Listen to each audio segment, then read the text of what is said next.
Faire appel à un coach est une bonne solution pour résoudre les blocages dans ma vie personnelle ou professionnelle. Adopter la posture d'un coach en posant les bonnes questions sera plus efficace plutôt que de chercher à tout prix des solutions. La qualité du coaching est liée à la qualité des questions posées, c'est pourquoi il est important de connaître les 7 questions puissantes de coaching proposées par Michael Bungay-Stanier. En posant ces questions, je pourrai aider mes collègues de travail ou mon cercle personnel à avancer et trouver des solutions à leurs difficultés. Si j'ai des difficultés dans ma situation professionnelle, je peux faire appel à un coach expérimenté pour m'aider. Si je veux améliorer mes interactions au travail, je dois poser les bonnes questions. Je peux me concentrer sur les rôles de mon interlocuteur et les miens dans les relations plutôt que sur les personnes elles-mêmes. Ensuite, la meilleure question est « et quoi d'autre ?», qui permet à mon interlocuteur d'explorer d'autres options pour prendre de meilleures décisions. Je dois rester curieux, authentique et à l'écoute de la réponse.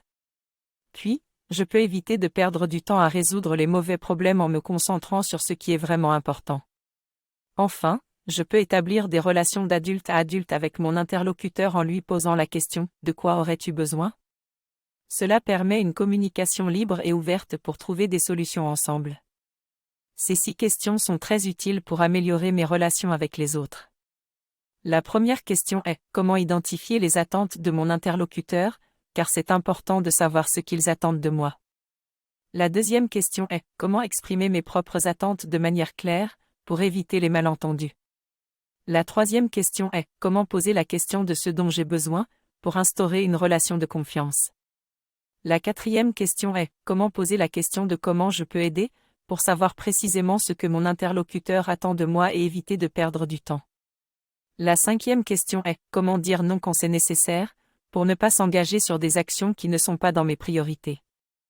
La sixième question est « Comment identifier les conséquences de mes décisions, pour être clair sur mes engagements et savoir à quoi je dois renoncer pour réaliser mes nouvelles actions ?»